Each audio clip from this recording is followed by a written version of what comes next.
Hey, I decided to go back and watch some old movies. Here are my thoughts on them. 3, 2, 1, let's go. So, first up is The Equalizer, directed by Antoine Fuqua. It tells the story of Robert McCall, who has a serious past involving the government and the military. He seems like an average, everyday man, but he is swept back into his mysterious past of violence once a friend of his, who is a female escort, gets brutally hurt on the job.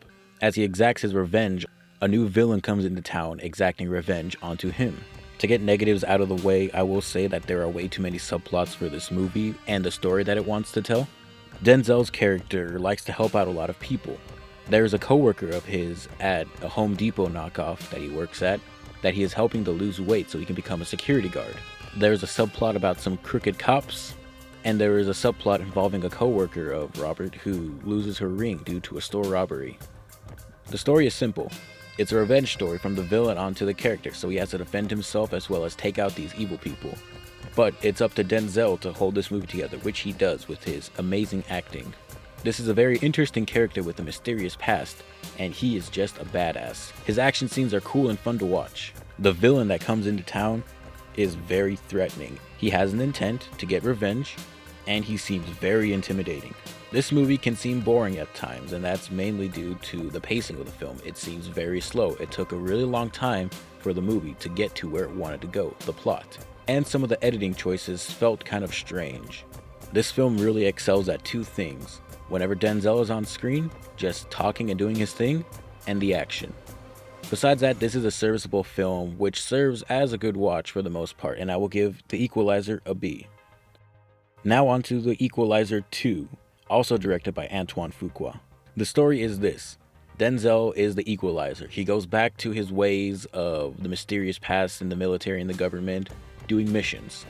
But a government friend of his is murdered, so he has to try and figure out who killed her.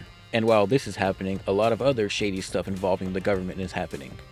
It seems like a simple story. It seems like a good premise, but no. The pacing is slow yet again. It takes a while for the plot to get into it yet again. And Denzel really holds this movie together. I didn't like this film as much as I did the previous one.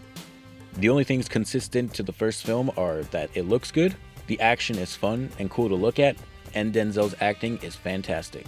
Like the first film, you still care for this character that he plays, Robert McCall. But what's strange about this movie is that you're more interested in the overall plot involving these government agents, and not a lot of these subplots. This film is bogged down by still way too many subplots. There's a subplot involving a young teen who Robert McCall keeps telling him, hey, don't go to the streets, don't do this bad stuff. And it's good for kids to know that, it's good for people to know that, but it does nothing to the overall plot. It just seems like a way for the filmmakers to say, hey, here's a moral because we don't know how to tackle the other moral in this film. There is an interesting point made by some government agents about military people and what happens to them after they serve. That seems way more interesting than every other subplot that happens in this movie. All in all, The Equalizer 2 isn't as good as the first film. It seems like an unnecessary sequel, and I was bored most of the time. This is a very boring movie. I'm going to give this film a C. Up next is Tremors, directed by Ron Underwood, which tells the story of Val and Earl, two people who work in a small town and dream of leaving someday soon instead of doing the same old things every day. As they leave, they realize that strange things are happening in the town involving people's deaths. They come to realize that these deaths are caused by these giant worms that threaten the entire town, as they are extremely smart and know how to kill these people really quick. To get a couple of negative things out of the way, this film is really slow. It takes a while to get to the first monster event that happens, and it takes even longer for the inciting incident to happen. We spend a lot of time with Val and Earl, and it's nice to get to know these characters, but it was also kind of frustrating to see that it took a long time to get to these monsters. The practical effects involving these monsters are fantastic. These monsters look great, and it takes inspiration from Alien with the monsters as like a tongue sort of thing coming out of the mouth of these big monsters, and they seemed very threatening. Now, when it comes to monster movies, there is a specific formula to it involving a lot of the characters, and a lot of these characters are very enjoyable. There's not a character that I thought was really stupid and did something stupid for the sake of propelling the plot. All of these characters did really knowledgeable things and seemed like real people reacting to these things that are happening. Since these characters are all unique and enjoyable, the acting for them is pretty good, most notably Kevin Bacon, who plays Val. The actors seem like they're having a good time. They seem like they're having fun with this script, which is pretty good. The characters come up with ways to outsmart these monsters, and it brings in a lot of fun scenes with these people escaping these monsters. Another trope with these monster movies is that there is a romance in there.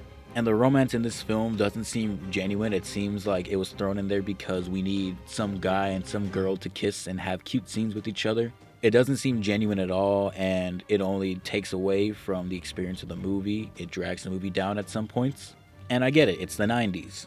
This movie came out in 1990. A lot of movies did this, but it seems just thrown in there for no reason. There is a lady in this film who is a college student, and the scenes in which she explains what these monsters are doing, they're kind of boring and seem unreasonable.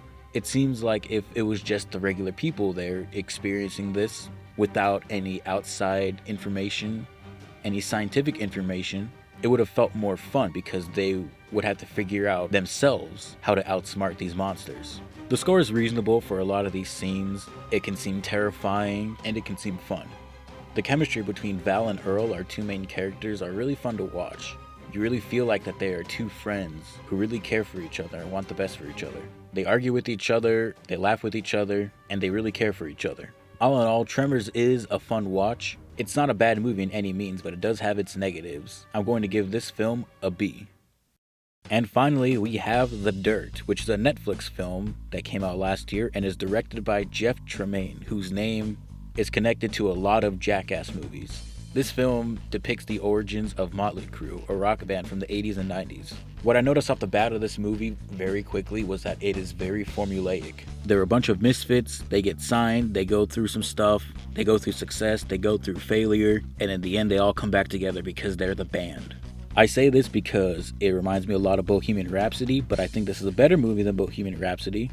It's more enjoyable and the editing doesn't suck as much as it did in Bohemian Rhapsody. Now, I'm not the biggest fan of Motley Crue. I know some of their songs and they are a good band from what I can see. And I do like rock and roll from that time. But I don't think this is that good of a movie. The film just seems really repetitive at times too. They have a song, they sing the song, they do crazy antics, and then it starts over and over again. My biggest issue with this film is that it is tonally different in many of the scenes.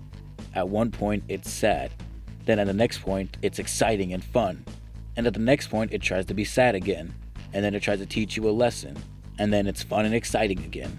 And then there's struggles between the band because that's what happened to bands. There are some good laughs in this movie, but not enough to keep me entertained throughout. I'm not saying it's horrible, it's just not that great of a movie, and I was left somewhat unsatisfied. The movie looks decent for the most part.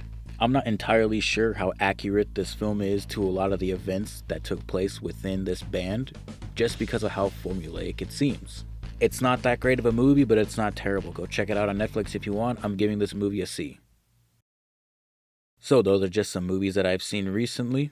Tell me what you thought of these movies in the comments below. Like this video if you liked it. Subscribe if you haven't. I'll be back with more enjoyable content like this. See you soon.